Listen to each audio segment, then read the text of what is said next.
guys, welcome back to my channel Rewind That. It's your girl Miss K, and I just finished watching both episodes of Tyler Perry's The Oval. So now that I'm all caught up, I just want to do a quick review on both of them. Actually, what I'm going to do is for episode 1, I'm going to do a character introduction, then kind of like a quick little recap, but then I'm going to review episode number 2. So I'm going to try my best to get through this as fast as possible, and I am sticking to my notes like glue, especially since this is a new show and I don't know anything about it and I'm just learning just like you. Okay, anyway, so we start off with the president and his wife fighting like cats and dogs. We don't know it's the president and his wife yet. So when I was watching it, I'm like, who is this couple fighting like this? And when the guy knocks on the door and he says, Mr. President and this and that, I'm like, are you kidding me? This is the president and his wife going at it like this? So clearly we see that the president and his wife, they have a very volatile relationship. Their names are Hunter Franklin and Madam President. No, I'm sorry, she's not Madam President. The First Lady, her name is Victoria. Okay. So my question when I saw how they were acting with each other, I said, were they ever in love or was this a business arrangement? Anyway, I think I kind of got my answer about that in episode number 2, but whatever, we'll get to that later if I remember, hopefully. So anyway, the news anchor did say that they were a part of an elite society. So we did learn later on in episode number 2 that Victoria was actually from an Ivy League school, a graduate of an Ivy League school, and Mr. President was a farm boy, so whatever. Anyway, so then we have Richard, the head butler at the White House. They let it be known that he's been working there for years. This would be his 3rd administration that he'll be working under. All right. And we did get a conversation with Richard that he was having with another White House staff. Her name is Priscilla, we find out, right? And she was reminiscing about the Obamas, how they're so classy and they were hassle-free and there was just no drama and it was just, pure bliss, obviously, right? And she was like, I hope they're like do you think they're like the Obamas? And he was like, Richard says, oh, we would be so lucky. But then as they were, going on with their conversation, she was, like I said, she was talking so great about the Obamas. And then Richard said, well, maybe I'm sure these people will be the same way. And she says, I don't think so. And he said, why did you say that? And she says, did you see the list of demands that the First Lady gave? Like, she's a diva or whatever. So anyway, from what we saw, they're in for a ride. Okay. And she even said it, Priscilla, she said, I don't have a good feeling about these people. So anyway, let's move on. So then we got Don, who is the chief of staff, and we come to find out that Don is married to the woman on the plane, who's basically, she's stuck on the plane, and we'll get to that, and her name is Lily. Okay, so hopefully I'm not skipping too much, but I'm trying to introduce the characters and make the connections. All right, then we meet Richard's family, who are at home, and we have his wife Nancy and his granddaughter Callie and his son Barry, who was involved in a pretty graphic sex scene with his girlfriend in the beginning of the episode. And I was just like, whoa, is this BET that I'm watching? What in the world is going on? Like, I was like, wow, BET has really come a long way. And I don't mean that in a good sense, because there was a time when BET was very clean and they bleeped out the B word and all this stuff. Now it's like no holds barred, I guess, right? Whatever. It's the world we live in. So anyway, Barry, he has a baby mother named Ruth, who is in a cult, okay? And sis was looking crazy basically as soon as they showed her on the screen, honey, okay? She clearly doesn't have custody, and due to being addicted to crack, right? And of course she wants to see her daughter, and so she's coming around because she wants to see Callie, right? But then she threw me off when she started singing this creepy song, like, bring the children to me, whatever she was saying. But that song was a little creepy, and I think we're going to get to know a little more about, why she was singing that creepy song. I think there's something about that cult that has to do with the children. Now, they did mention something. Now I saw both of the episodes a little while ago, so I could possibly be kind of like condensing them together. It's not purposely, but they did say something about the leader of the cult that they call the Most High. He marries the young girls. Now, when they said that he marries the young girls, I wasn't sure if they meant that he marries, you know, teenage chicks, or if he really marries like the little girls, you know, because this mother is very adamant, Ruth. She's very adamant about getting this little girl. So anyway, so we also find out later on a little bit that Ruth has a twin sister. Now, I think that is something that we might want to keep in mind and pay attention to, because if they ever get the little girl back, which I believe they will, Ruth might come around, and she could possibly, if her twin sister is identical, she could possibly try to pass for her twin sister in a way, and I don't know, possibly get Callie back. Who knows? But I'm just saying, they mentioned that she has a twin sister. I think it's something that we should be keeping in mind. All right. So Lily is on the plane. Once again, I'm bringing up Lily. She's married to the chief of staff, Don. Okay. And she's on the plane, and she's next to this guy who's like super creepy to me. And we find out that his name is Bobby. And he was just acting super duper thirsty. And it was just corny to me. So he claims that he's married as well, but he clearly couldn't care less about his vows, because he just kept coming on to Lily and the whole 9 yards. All right, now, then we meet Gail, the daughter of the president and the first lady, and she's a piece of work. She's refusing to go to the inauguration because her boyfriend, who the mom came in and said that he was a drug dealer.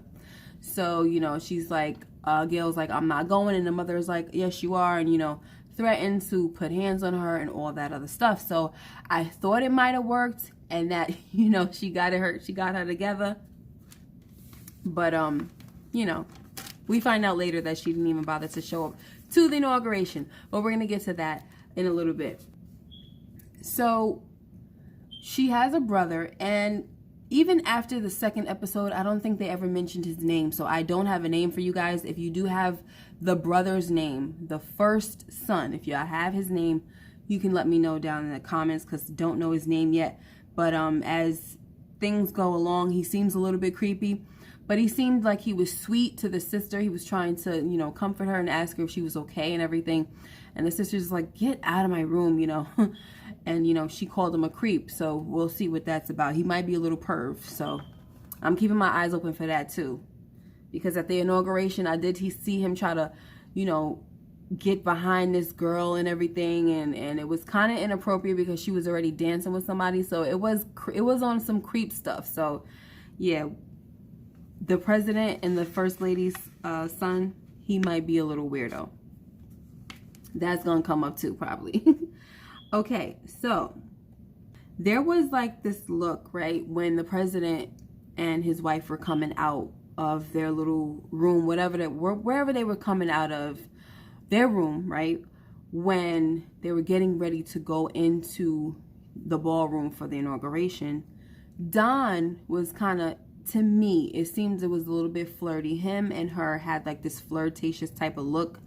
And he was like, you look beautiful, madam, whatever, madam first lady, whatever he called her. And it kind of just felt like to me that they have this little attraction to one another. And it's either they have something going on already, or they probably will have something going on. That's kind of like what I was getting from their little vibe. Like they was just kind of looking at each other a little, you know, it's just something there. So anyway, it may not ever happen, but we'll see. Okay, so I'm talking about Victoria, First Lady, and Don, the one that's married to Lily, who's on the plane. So anyway, now we got, you know, Lily, who didn't make it in time for the inauguration, and she doesn't get to see the First Lady in the dress that she designed, which the dress to me wasn't all that, especially for no First Lady in inauguration and all that stuff. Like, that dress was not all that. Anyway, so of course her husband, Don, he's not happy about the fact that she didn't make it to the inauguration. Okay.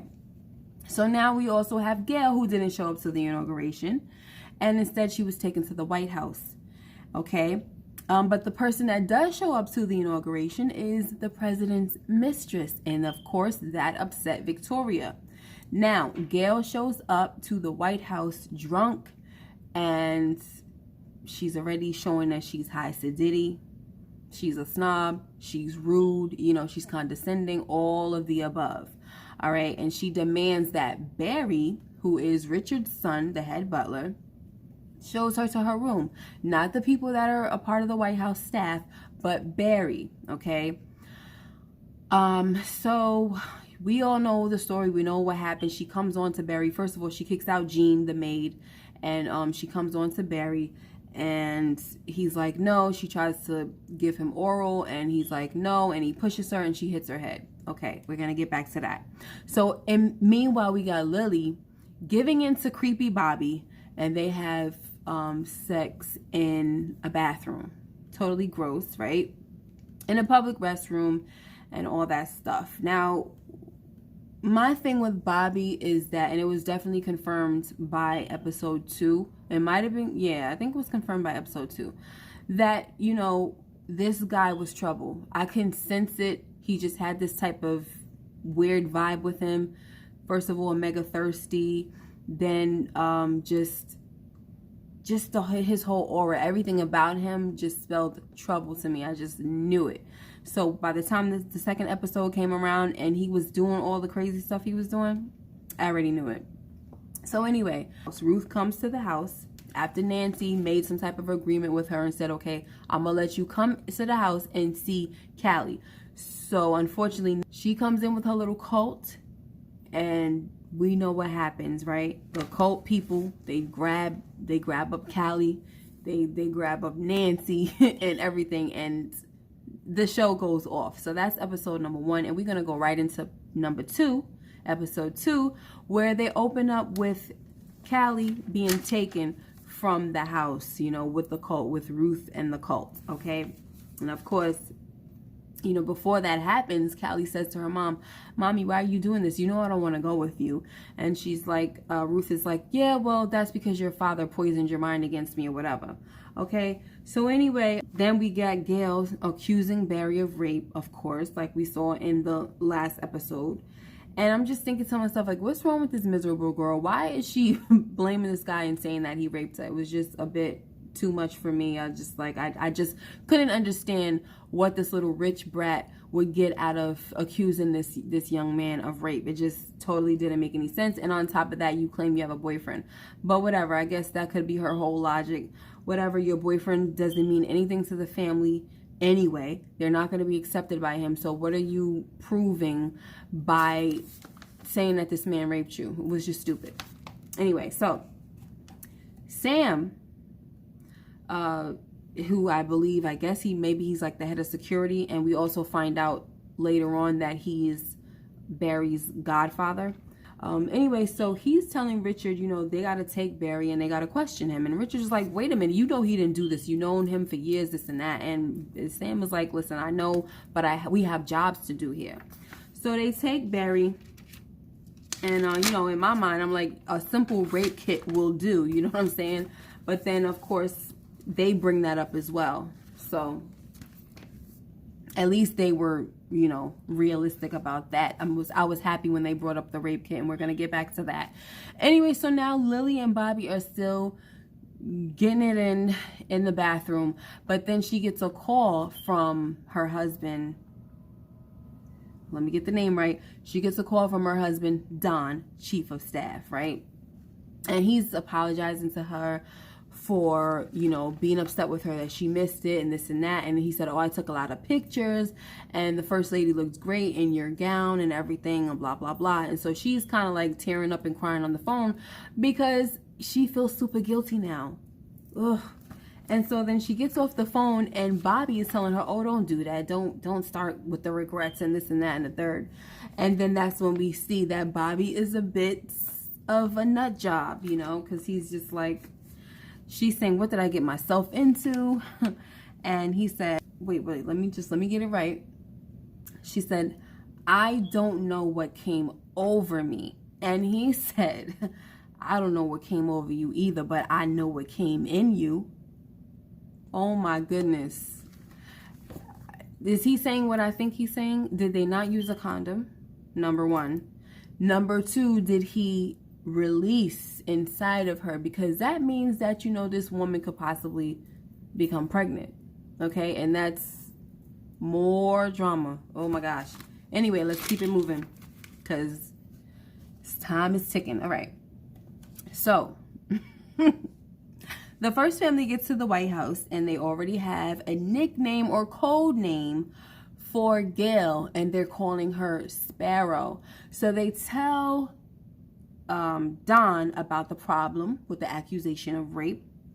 And then Don wants to know, first of all, why in the world was Barry there? Because he doesn't work there. And, you know, Richard trying to explain to him, you know, he was helping me because of my back. You know, they had him in charge of the president's boxes and putting everything in his office because it was personal. They didn't trust nobody else to do it. And so Richard calls his son, because he's the only one he could trust, to help him with that stuff. So that was kind of probably a no-no in the first place. But anyway, meanwhile, we got Nancy driving the streets searching frantically for Callie, and then she goes and picks up Barry's girlfriend, Sharon. Now we got back at the White House, we got Don questioning Barry, and Barry tells him the whole truth and nothing but the truth. You know, everything that we saw and everything that actually happened with Gail, that's what he told him. He told him everything, right? And so Don, he comes out and he has the staff order a rape kit, and he lets them know that he's going to tell the president about the situation, right? So next we have Lily, who's on the plane again. You know, they got their second flight, and she still has to sit next to Bobby, which is a little, that was kind of weird to me. You know, because I've had layover flights and we didn't have the same seats, right? I don't know, whatever. So he was being a real jerk, and she wanted to change her seat. Like, she was on some, like, I don't care if it's not first class. Can you please find me a coach seat? Anyway, so I don't know if that ever worked out, but she wanted to get away from him ASAP. So next we have Victoria. She's in her bedroom. She's getting ready for bed, her and Hunter. And she calls, Hunter gets off the phone with somebody, and then he walks away, I guess, into the bathroom. So she picks up his phone. I don't know if she presses reads out or she just, you know, presses the number, and she calls the mistress, and she tells the mistress, I've seen you before. All you guys are the same. And I'm the type of chick that will send somebody to your door. So just be very careful. Okay. So, anyway, once again, we get to see how the president and the first lady relate to each other. They simply seem to hate each other. And, you know, he tells her, you know, I'm going to refrain from murdering you so that I don't go to jail. And she says, oh no, that's my job. I'm going to kill you one day. And, yeah, I kind of believe it. So we'll see. We'll see where that goes.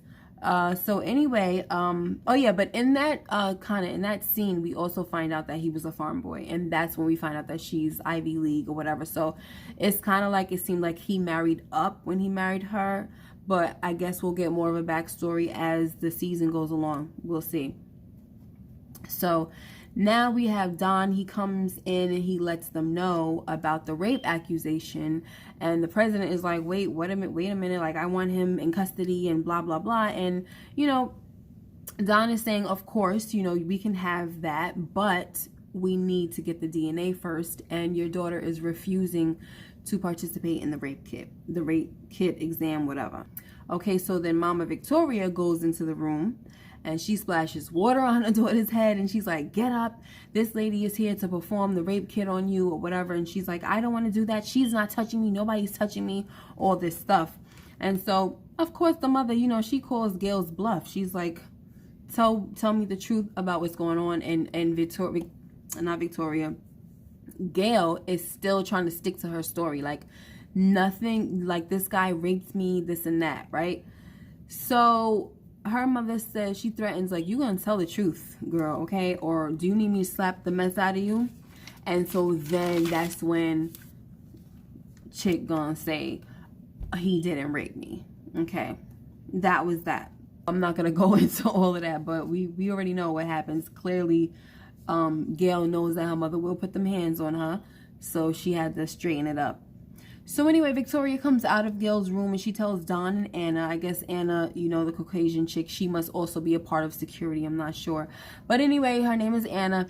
And so Victoria tells Don and Anna that Gail was mistaken. This whole accusation was a mistake. And Don is like, wait a minute, are you sure? And she's like, yes, I'm sure. Don't you ever question me again. Learn to get that monkey that you got in the White House under control instead of me. She said, just for the future, just for the record, my daughter is a liar. So don't you ever believe anything that she has to say, and especially if it's for you coming in the middle of the night to wake me up out of my sleep for it. Okay? So anyway, so Dawn goes downstairs. He tells Richard that he can take Barry home and to make sure that he never speaks of this situation ever again. All right? Don't ever say a word about it or Barry will be prosecuted. And Richard tells him, of course, you know, he's not going to say anything. Then he says to him, you can thank me anytime. This is what Don tells Richard. You could thank me anytime. Now, my thing is, why the heck you being so, you know, snubby about it? Like, you know, you didn't really do anything. You were going, you know, you were doing your thing, following protocol or whatever, but it was the mom, Victoria, who came in and regulated, not you. So what are you talking about? You could thank me anytime. And he better not try to lord the situation over his head, knowing daggone well he didn't really have it under control like that, in my opinion. Because if the mom didn't step in, it could have went a whole nother way. Anyway, so Richard and Barry are driving home, and Richard tells Barry that he has to let the situation go. And so, you know, all I could think about is the fact that Barry has had one heck of a night. You know what I'm saying? He's still going through the motions of everything that just happened to him, being accused of rape and all this stuff. And you know he's shaken up about it. He's upset about it. And now he's about to go home and find out that his daughter is gone and she was taken. So that's just makes it worse. But anyway, so it is a little annoying that Barry won't leave the situation alone with the rape.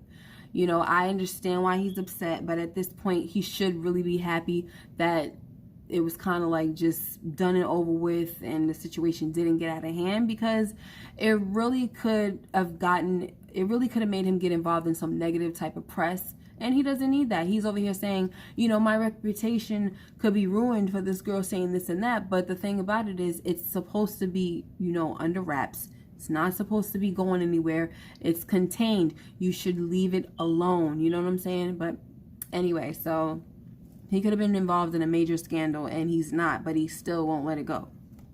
But then, you know, he goes into the house and he finds a bigger distraction. So what I wanted to ask you guys was, like, do you think that Barry should have been kind of like leaving it alone after that? Like, of course, not saying that he shouldn't be upset anymore, but not trying to pursue it, you know what I mean? The thing that I didn't agree with was the fact that they kept his phone. As like, if you know the guy is innocent, why would you keep his phone? So I didn't agree with that. So the White House kept Barry's phone, and I just was like, that ain't cool.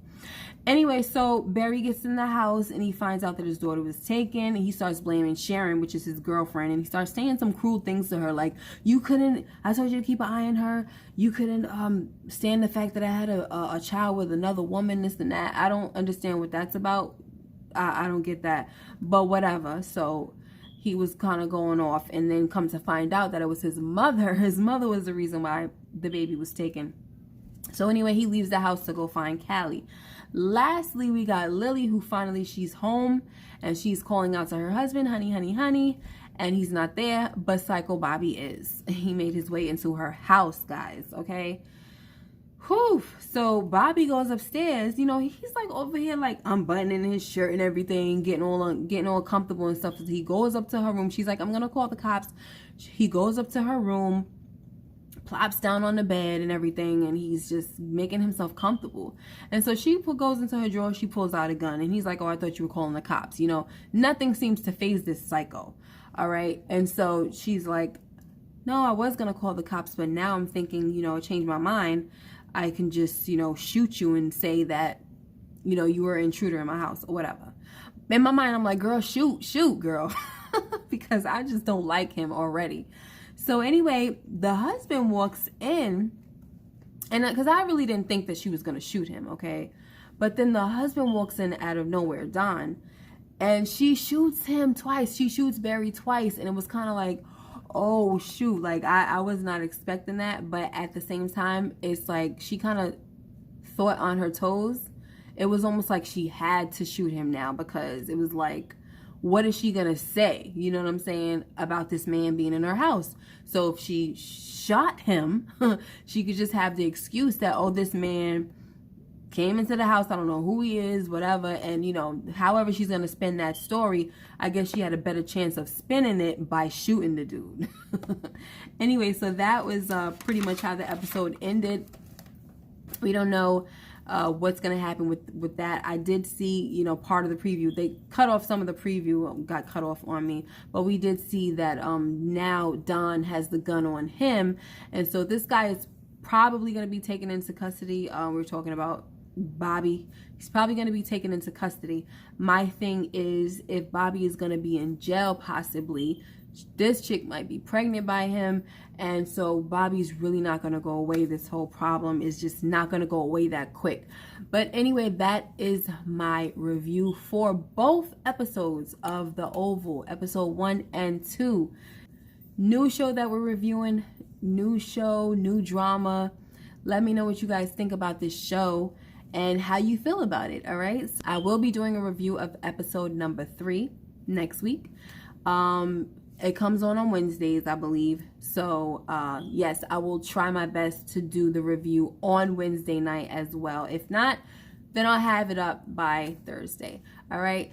Thank you guys so much once again for joining me. You guys take care. Let me know what you guys think about everything below. Make sure you like, comment, and subscribe. Take care and bye-bye.